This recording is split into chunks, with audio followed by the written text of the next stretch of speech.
Semester itu sebenarnya sistem yang nggak baru, sudah lama dipakai oleh beberapa siswa sekolah di Indonesia ini, salah satunya di SMA 8 Kota Malang. Itu memakai sistem tahun berapa itu terkenalnya PPSP dulu, terus di Jogja juga ada. Nah, sistem ini ternyata efektif untuk membantu siswa yang punya kemampuan lebih, itu dia bisa belajar hanya 2 tahun.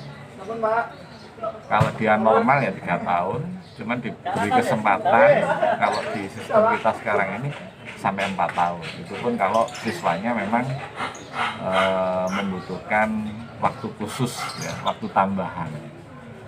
Oleh karena itu sistem ini sebenarnya sangat membantu, ya, baik guru maupun siswa. Di guru itu akan menjadi sosok yang harus dihormati dan dipatuhi untuk menyelesaikan tugas-tugas dari seorang guru. Dan siswa itu memiliki kebebasan untuk untuk menyelesaikan tugas-tugas dari guru. Boleh cepat, boleh lambat, ya, atau biasa-biasa saja, itu pilihan siswa. Jadi semuanya itu diserahkan pada guru dan siswa. Jadi intinya di SKS itu. Dan kemudahan-kemudahan yang diberikan itu sangat banyak untuk siswa. Jadi silakanlah kalau ingin meneruskan sekolah di sini, ya, itu boleh 2 tahun kok di sini, tidak harus 3 tahun, dan boleh 4 tahun. Setelah 4 tahun Anda disarankan untuk pindah sekolah karena sudah tidak memenuhi ekspektasi yang kita butuhkan. Ya, itu sekilas SKS yang mudah diingat, ya. SKS artinya bukan sistem kebut semalam gitu, ya. SKS sistem kredit semester. Jadi Anda harus menyelesaikan tugas-tugasnya itu sesuai dengan waktu yang telah ditentukan oleh sekolah. Barangkali itu. Pertanyaan yang kedua, Pak. Banyak SMA, rata-rata SMA masuknya itu pukul 7. Sedangkan di SMA Negeri 1 Kejayaan masuknya itu pukul 7 kurang 15 menit. Itulah kelebihan di SMA Kejayaan ini. Jadi tidak meninggalkan aspek religiusnya, ya. Jadi sebenarnya untuk pembelajaran itu dimulai pukul 7 sampai 14.30 di kita. Tetapi 15 menit sebelum pembelajaran itu dimulai, semua siswa, ya, itu diwajibkan untuk melakukan kegiatan religi yang agamanya Islam, yang ngaji gitu, ya, yang agama selain Islam, entah apa yang dilakukan, pokoknya sifatnya religi. Untuk mempersiapkan apa? Mempersiapkan mental, Mas. Mempersiapkan mental untuk siap belajar berapa jam ini? Jam 7 sampai 14.30 itu. Nah, kalau sudah mantap, ya, dari segi hatinya, kemudian siap mentalnya, saya pikir untuk mencari ilmu itu mudah. Karena konsentrasi kita ini setiap per mata pelajaran itu paling lama 10 menit. Setelah itu sudah imajinasi yang muncul, bukan konsentrasi lagi. Oleh karena itu mungkin dengan 15 menit awal itulah kita bisa mempunyai kekuatan untuk belajar penuh, ya, supaya apa? Supaya ilmu itu yang kita dapatkan, bukan sekolahnya yang kita dapatkan, bukan ijazahnya yang kita dapatkan, tapi ilmunya. Itu yang jarang dipikirkan oleh siswa. Pokoknya sekolah kan gitu. Tapi di SMA Kejayaan yang ditekankan adalah ilmu. Kenapa? Sistem SKS itu kembali lagi yang keluarkan di sana. Jadi kompetensi siswa itulah yang diminta, bukan apa namanya sekedar sekolah saja. Ya, itu. Ya. Pertanyaan yang ketiga, mengapa di SMA Negeri 1 Kejayaan tidak menggunakan sistem full day school, melainkan menggunakan sistem SKS, Pak? Jadi di sekolah kita itu tidak hanya mementingkan akademik saja ya, tapi sosial ekonomi daripada orang tua siswa pun juga kita pikirkan. Karena kemajemukan siswa yang ada di SMA Kejayaan ini cukup kompleks. Jadi pertimbangannya adalah mungkin ya, ini alasan saya pribadi loh ya, bukan alasan sekolah. Ini mungkin domisili siswa yang berbeda-beda. Jadi di kita ini memang benar menerapkan sistem zonasi, tapi kita sangat fleksibel sekali. Ya, bagi siapa saja yang mau sekolah, entah itu anak dari mana saja, pokoknya masih dalam ruang lingkup Indonesia. Bahkan luar negeri pun boleh kok sekolah di sini. Makanya untuk sistem full day school ini mungkin kita pertimbangkan itu. Terus yang pertama ya, mungkin dari domisili siswa. Kemudian yang kedua itu yang penting bagi siswa itu sendiri, karena optimalisasi ekstrakurikuler di SMA Kejayaan ini cukup lumayan bagus lah. Jadi ekstra yang kurang lebih ada 20 ekstra kurikuler di sini semua berjalan ketika sekolah selesai dilaksanakan. Artinya pembelajaran selesai dilaksanakan. Mungkin dua alasan itu yang saya tahu ya, yang menurut saya itu penting kenapa nggak full day school.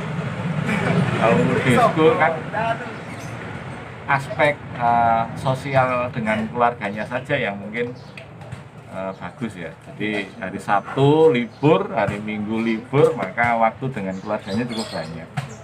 Dan itu mungkin hanya anak-anak kota saja yang bisa melaksanakan itu. Saya pikir di kita sosial ekonominya mungkin ya tidak sebagus anak-anak kota. Sehingga nanti kalau hari Sabtu Minggu libur, ya mungkin ya mosok weekend, yo ono lah sing weekend, cuman nggak banyak lah.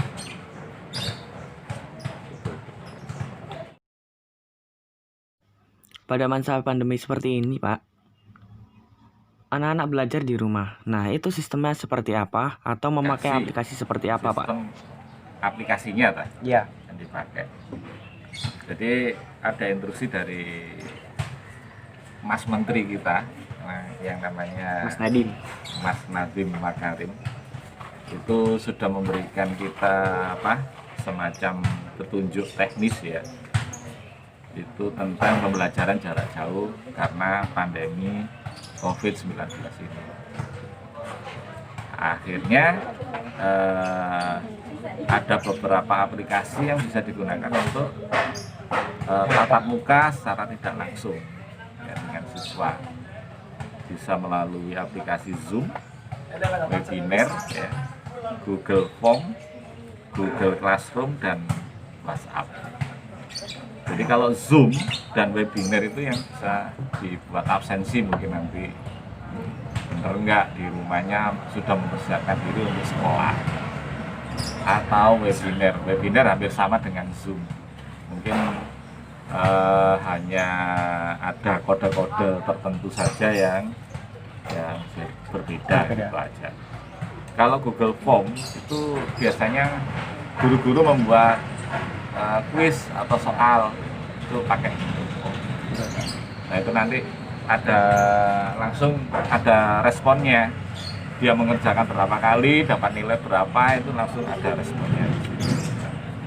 Kalau Google Classroom itu juga, misalkan saya guru matematika mendapatkan beberapa kelas di sana, ya, nah itu pakai Google Classroom.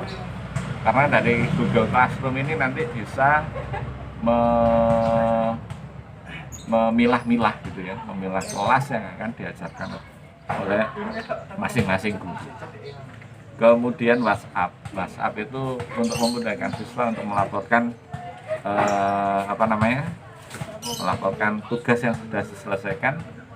Ya cukup dengan memfoto hasil kerjanya, bisa dikirim ke WA. Itu sementara ini di SMA Jayan memakai sistem ini. Terus kalau siswanya itu nggak punya handphone gimana Pak? Kan keadaan ekonomi keluarga masing-masing kan kita nggak tahu, entah itu ada yang menengah ke bawah atau menengah ke atas. Nah, ini yang jadi masalah yang menjadi diskusi yang cukup pelik di sekolah kita. Kalau zaman sekarang itu kan kayaknya HP itu kan sudah seperti apa ya, kacang goreng apa gedang goreng gitu ya. Mungkin kalau enggak punya ya paling tidak secara protokoler gitu ya mungkin bisa datang ke sekolahan, dan itu pun ya harus sesuai dengan protokoler, dan itu pun diharapkan juga tidak banyak, karena kalau banyak kita kesulitan untuk Mengontrol. memenuhi protokoler dari pemerintah untuk menjaga COVID-19. Barangkali itu Mas, Iya. bisa datang ke sekolahan lah atau apa nanti, atau mereka kita buatkan, kalau kita suruh buat kelompok juga menyalahi aturan mereka, dan kita tidak tahu mereka apa ditukokno dah apa dibelikan HP dari sekolahan apa urunan sekolahan sak kelas nukokno HP arek iki ya terserah lah nanti gimana penyelesaiannya, masih dalam penggodokan untuk menyelesaikan masalah. Yang terakhir Pak, pesan yang ingin Bapak sampaikan untuk peserta didik baru Pak.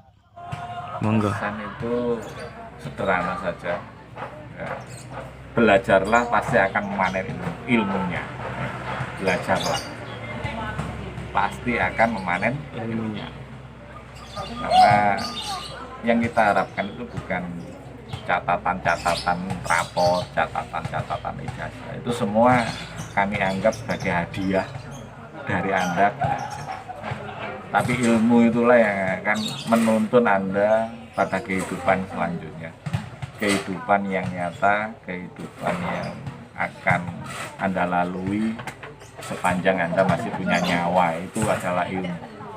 Jadi apapun ketika Anda belajar di SMA Kejayaan, carilah ilmunya, jangan cari nilainya. Nanti kalau nilai saja Anda bisa ngerpek, bisa nyontoh, bisa apa, itu dapat nilai, ilmunya nggak oleh kan ya.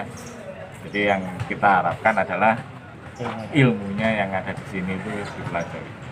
Sekolah kita ini seperti hutan, perlu Anda data berapa tanaman yang sudah ada di sini, itu sudah ilmu luar biasa. Kemudian lapangan itu Anda buat olahraga, ilmu olahraga bisa Anda pakai.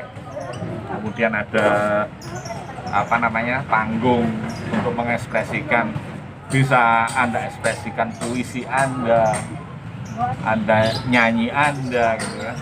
Kemudian misalnya kalau suka teater Anda, semua bisa Anda apresiasikan di sana.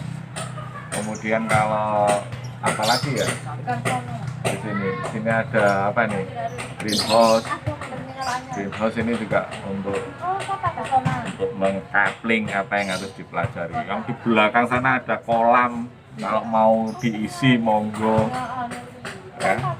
Apalagi di sini, apalagi perpustakaan itu yang kita harapkan adalah di perpustakaan, karena di sanalah jendela-jendela ilmu itu sangat terbuka dengan luas. Tapi untuk saat ini saya lihat perpustakaan bukan tempat favorit, kecuali HP ini favorit Anda. Tapi kalau saran saya, Anda akan dapat ilmu yang bermanfaat ketika Anda membuka lembar kertas.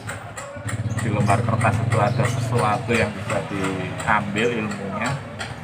Dari situ kemudian Anda catat ya. ya, kita catat di bukunya untuk diikat di otak kita.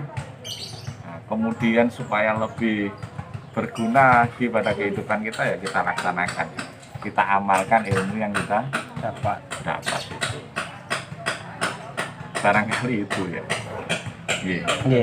Terima kasih Pak atas waktunya. Yeah.